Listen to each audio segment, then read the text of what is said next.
Good evening. We're about to catch another Oklahoma sunset. Thank you for being with me.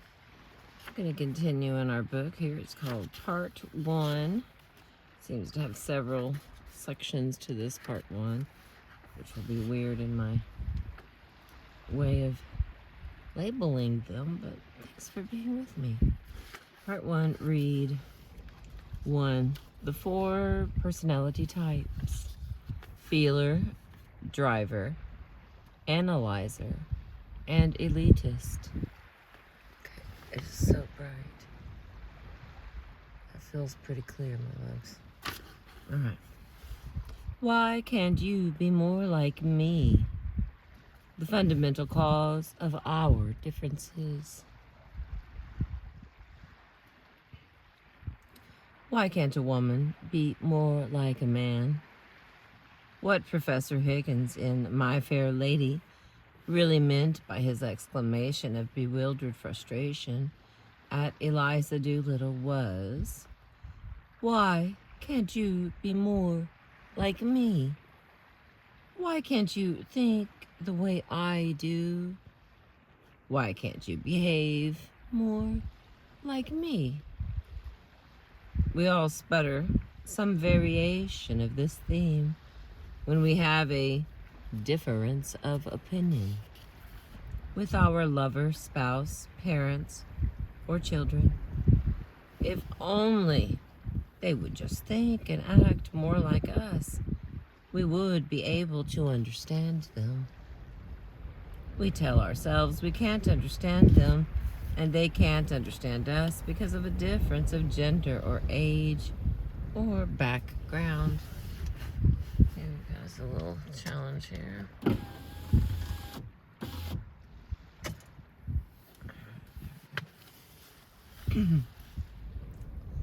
However, while it is so easy to blame these differences for our failure to understand each other and get along together, we often overlook the fact that there is a far more fundamental root cause of these differences.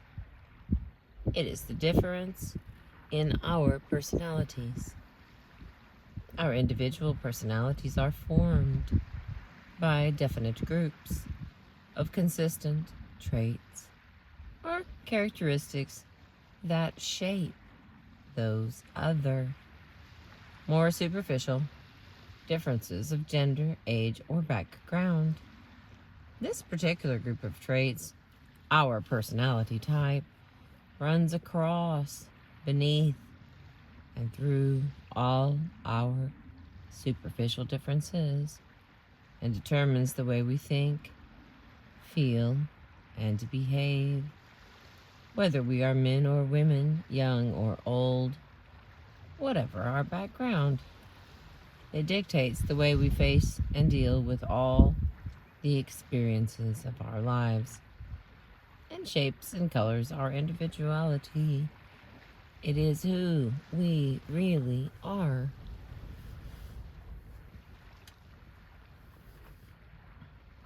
It is this personality type, with its innate, instinctive characteristics, which dictates our approach to life and relationships.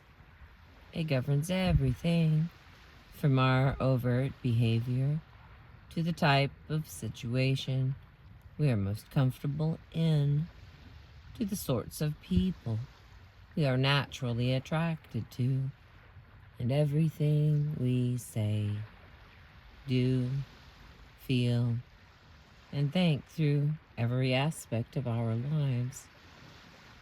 Everything a person does and says is explicable within the terms of his or her particular personality type, even down to the choice of clothing and color of tie.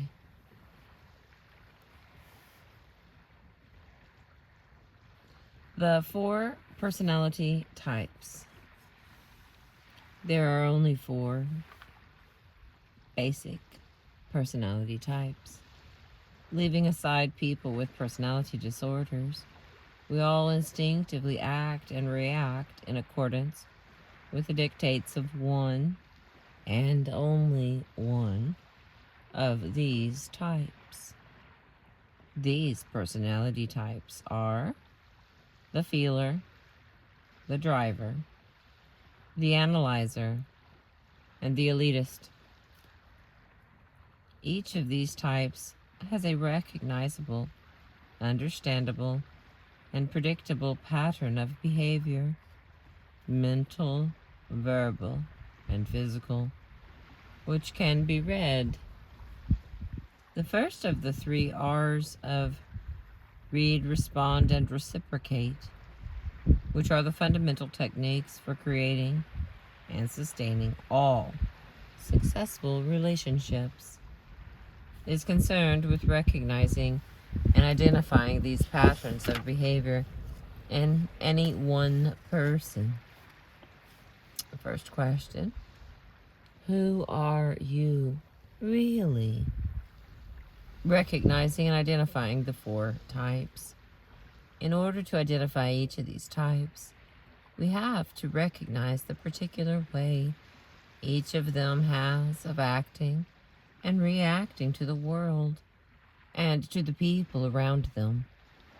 The following brief outline sketches the distinctive traits of these 4 personality types that are the most clearly recognizable.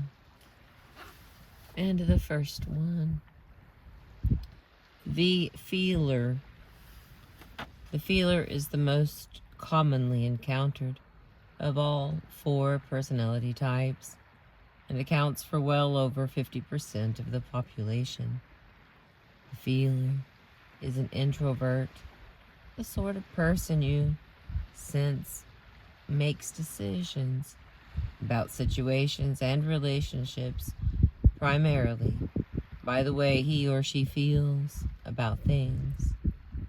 Feelers are generally quiet, laid back, warm, and often extremely considerate people. They listen carefully and patiently to others and seem to respond in a slower and more considered way than the other types. They rarely force their views on others. In fact, you may not even hear their personal opinions about something unless you ask what it is. The character of Mary Richards, played by Mary Tyler Moore, in the TV sitcom The Mary Tyler Moore Show, is the quintessential feeler. She feels for other people. In one episode, Mary's boss, Lou, a driver, is dejected because he has just seen his son-in-law out with another woman and he needs someone to talk to. He turns to Mary. Mary's reaction shows the depth of empathy a typical feeler has for someone else's problems and how the other person's pain even seems actually to be felt. Here's a couple of lines. Lou says, "Oh, Mary." Mary, barely mouthing the words, consumed with inner pain. "I know." Lou says, "Oh, Mary, Mary, Mary." Mary, with the expression on her face of a classical Greek mother discovering all her sons have been slaughtered, can merely repeat that she knows. She knows. She knows. Choked with emotion, she positively oozes sympathy and understanding, while barely saying a word. After a minute or so, Lou feels better about things and says, "Good. Thanks, Mary. That should do it." He may have gotten over his distress, but she will feel it for him long after he has put it out of his mind. The feeler is unaggressive, dislikes conflict of any sort, and doubts his or her own ability to act successfully in a confrontational situation. In another example, when Mary is moving into her new apartment, she comes face to face with Rhoda Morgenstern, another driver, played by Valerie Harper, who wants the apartment herself.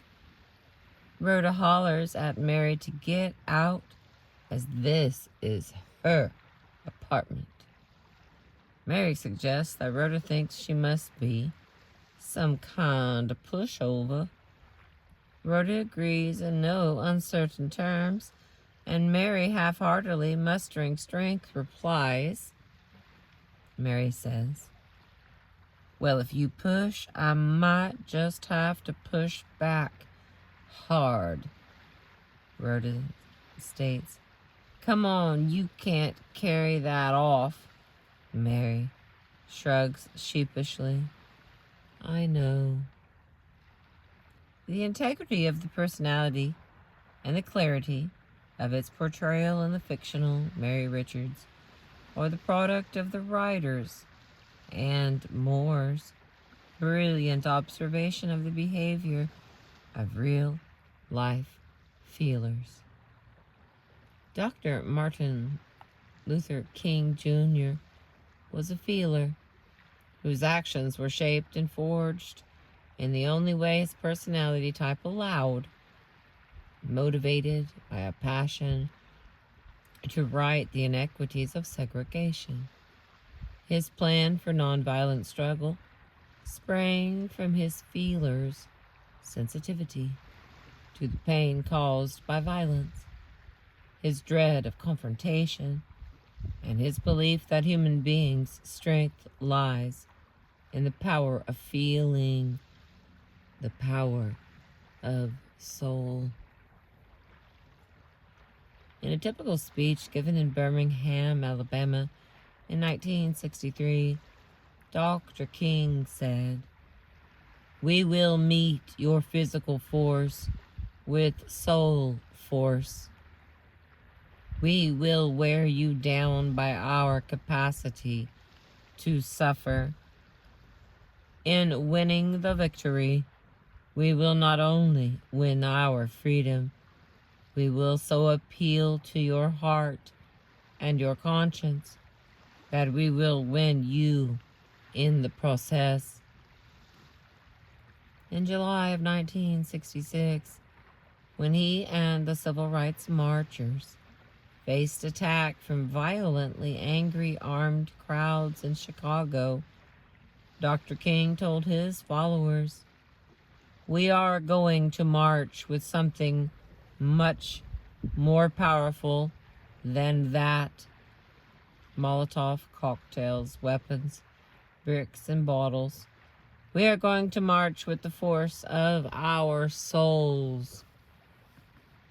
Like Dr. King, all feelers believe that the most effective way of getting through to other people, of winning them over, is by appealing to their emotions, to their feelings.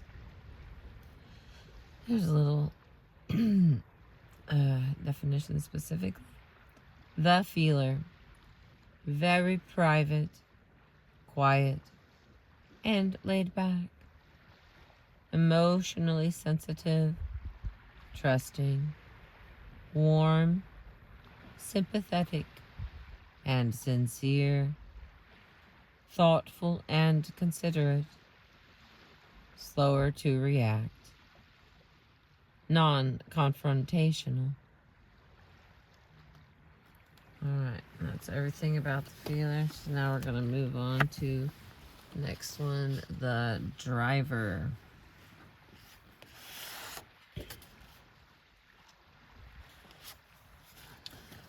The driver personality type, to whom the feeler is often highly attracted, believes the exact opposite. The driver deals in external information, giving credence only to what he or she can prove by observation, empirically, to be true.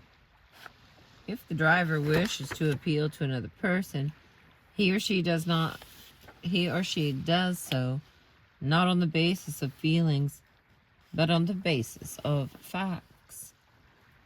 The driver is the extroverted type who you can sense has to be in the driver's seat all the time, has to be in control of any situation or relationship, and who believes unshakably that without his or her hand on the wheel, things are bound to go wrong.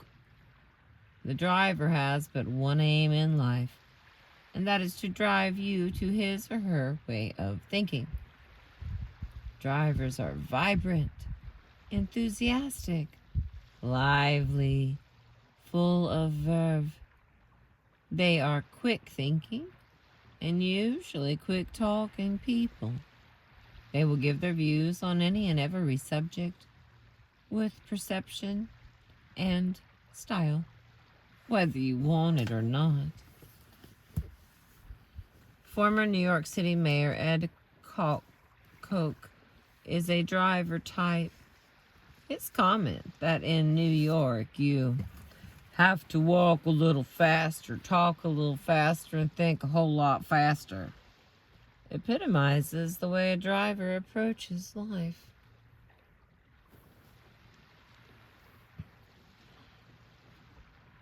The driver loves confrontation. It is a game, a duel of wits, and it has to be won. The character played by Candice Bergen in the TV sitcom Murphy Brown is pure driver personality.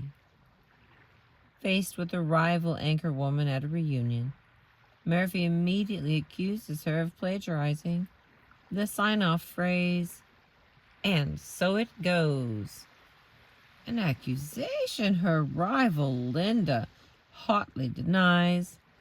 Linda blurts out that she didn't steal the phrase from Murphy, that she stole it from Lloyd Dobbins.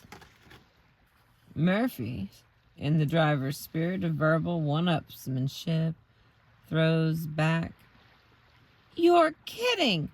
Gee, then I guess I should apologize for putting your name in the personal section of Soldier of Fortune magazine." However, Linda, who also happens to be a driver type, with the driver's need to come out on top in any battle of wits, replies without even taking time to draw breath, "Now we're even. I was the one who told Irving R11 you had the hots for him." The driver's face is the most animated of all the personality types. Drivers are actors whose every emotion is graphically displayed and whose body language is always used to reinforce what they are saying. One of the reasons for this was explained by a highly articulate driver. The audience makes me what I am, tells me when I'm a good person or a bad person. Either I'm dealing with an enraptured audience, in which case I'll do anything to please them, or I'm dealing with a heckler who has to be crushed, reduced to silence, and disposed of as quickly as possible. Being great manipulators who are constantly aware of how they are affecting others, drivers may even alter both the tack of an argument and their demeanor in mid-sentence to achieve results if they feel the situation warrants it. Here's the little bit of the definition, like their little wrap it up for us. The driver. Quick thinking and highly perceptive, enthusiastic, expressive, and animated, controlling and manipulative, decisive, non-conforming, and confrontational. And the next one, the analyzer. Excuse me. right?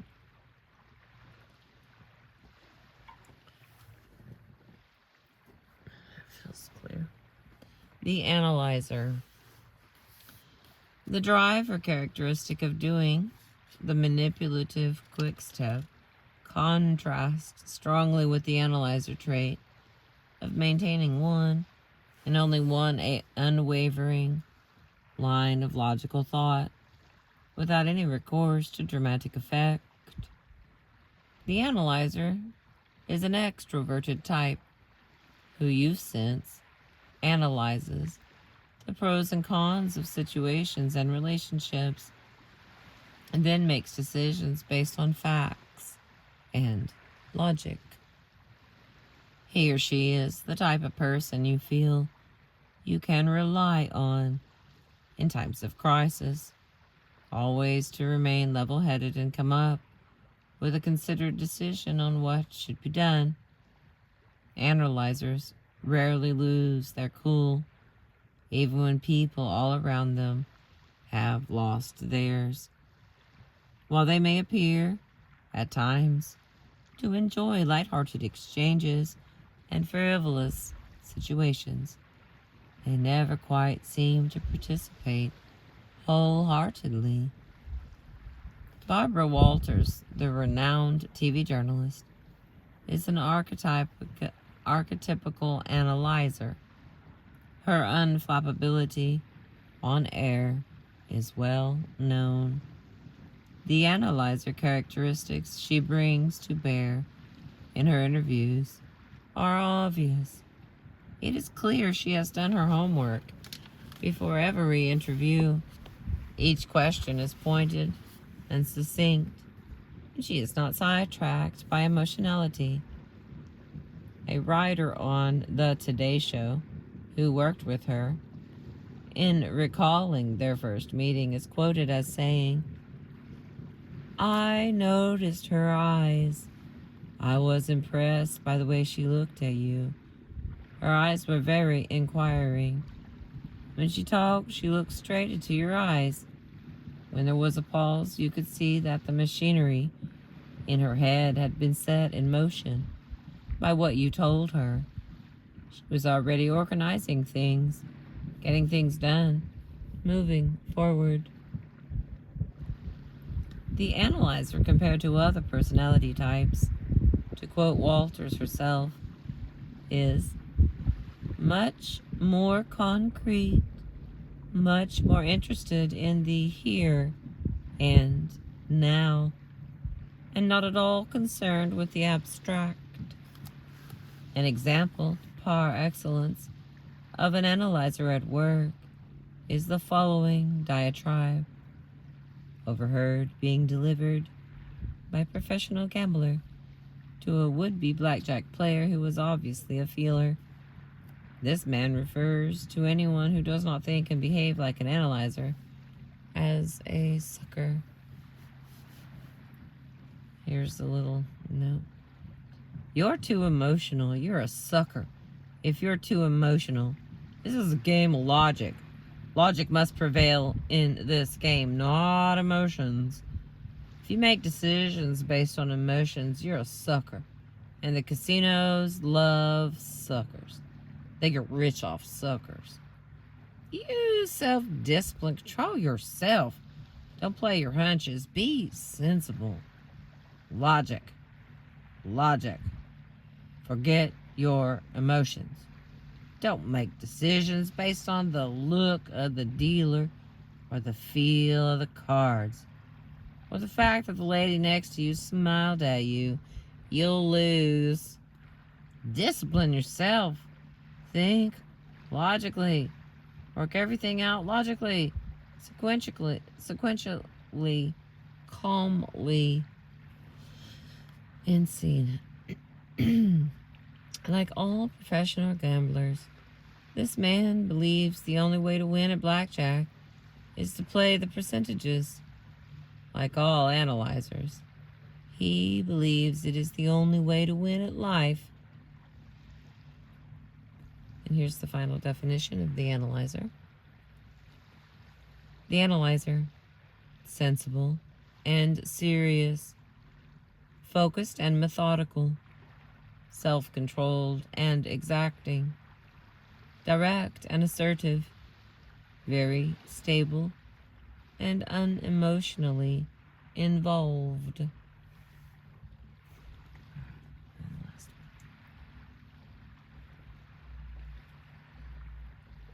All right, and the last one. The elitist.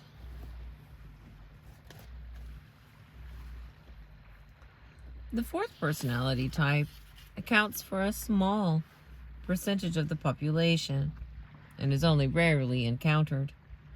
This is the elitist, a person of great charm and style, who may even be considered charismatic, while others may be drawn to this type of personality because of its charm and charisma. At base, elitists always appear to be somewhat aloof and removed from any situation or relationship they find themselves in. Elitists rarely display extremes of behavior or emotion. They will not be heard raising their voices, cursing, disagreeing violently, laughing too loudly, behaving outrageously, or doing anything inappropriate. They are loners who seem to prefer to keep their real thoughts to themselves, often giving the unspoken impression that they are only truly comfortable with people they consider their intellectual peers. The biographer of the Nobel Peace Prize winner and roving diplomat Harry J. Kissinger describes his virtuoso style of diplomacy. The same blend of humor and charm, toughness and candor, topped by no small amount of guile, characterizes his style with the congressmen and foreign leaders. He has the remarkable ability to convince two people with opposing viewpoints that he agrees with both of them without in any way compromising his own position. Elitists are aware of their own powerful egos and live with this aspect of themselves quite happily. The story is told that when someone at a Washington dinner party said, "Dr. Kissinger, I want to thank you for saving the world," Kissinger replied, "You're welcome." And the final definition of the elitist. The elitist, a loner, charming, elegant and impressive, intellectually precise and insightful, aloof and condescending, dominant and dominating. And that's the end of those. We got a little thing here. These sketches of the four basic personality types, the feeler, the driver, the analyzer, and the elitist, give only a general impression of the image each type projects, while the full personality picture will be revealed in due course. At this stage, our purpose is simply to read and identify the personality type of a particular person. Before moving on to identify, on a more intimate level, the personality types of the people that you know well, here is a technique that is used to place the personality types of acquaintances or even strangers you are meeting for the first time. All right, I got a chart here. It's called Look Profiling. Oh my word. Okay. The 10-minute look profiling technique. Identifying anyone's personality type at first meeting. This 10-minute technique is known as look profiling. It is a method of identifying someone's personality type swiftly, simply by observing him or her in any given situation. The more closely you observe, look, listen, and get a sense of someone's actions and reactions, the more you realize just how much that person is actually revealing. One word of warning. Look profiling is not intended for self-identification. Do not try to recognize your own personality type this way. Okay. It's so dark. Let's see what we can do here.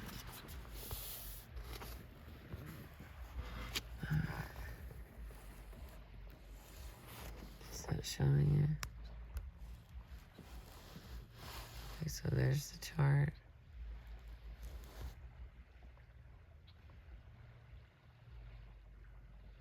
The sun's not all the way down, so I will read it to you, my lovelies. Okay. Maybe not. The way a feeler enters a room, they're serious, they're somewhat reticent, they're concerned about social comfort of others.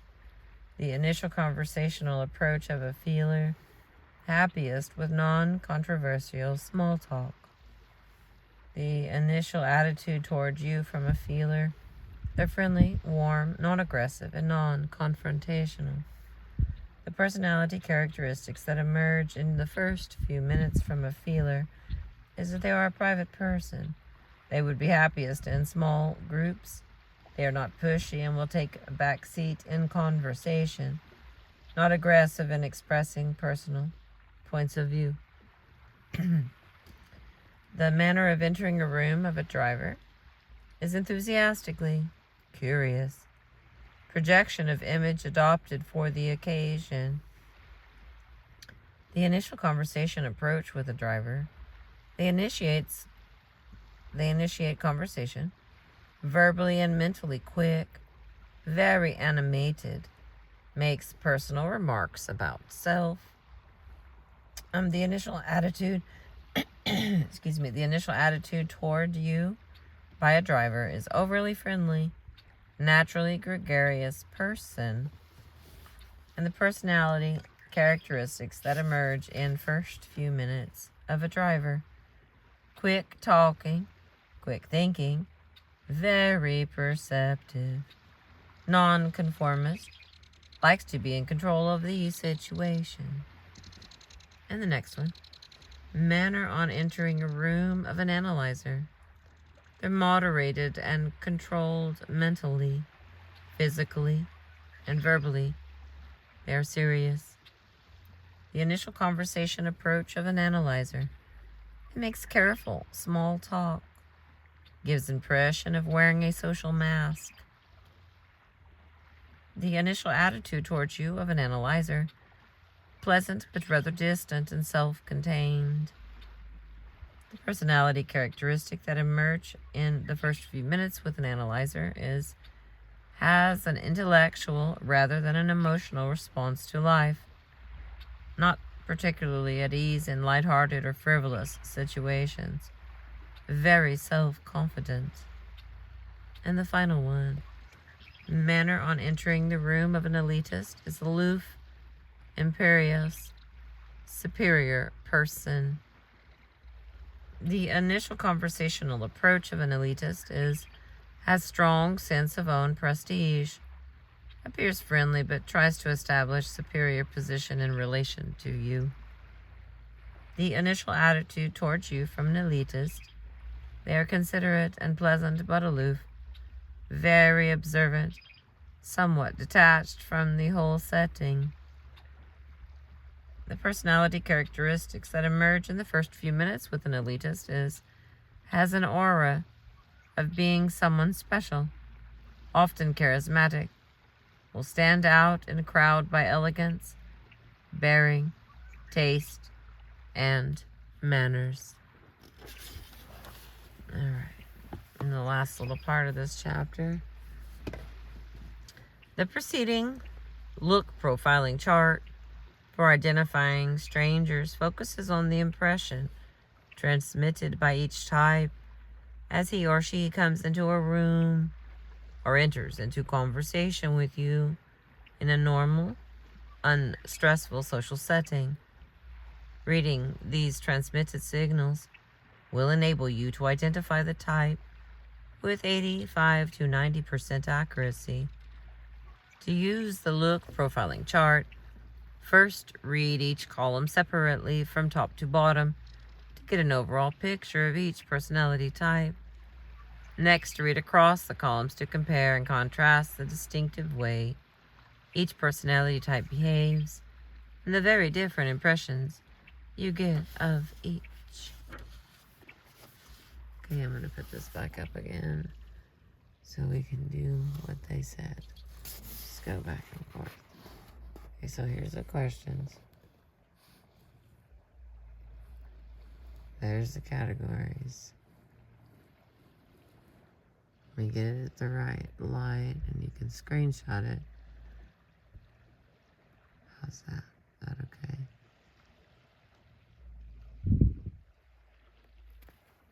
Alright, well, we have made it. This is not a very long book, my friends. But it will have a bunch of old-timey information in it. And we know how Crystal likes old-timey information. Thank you for being with me.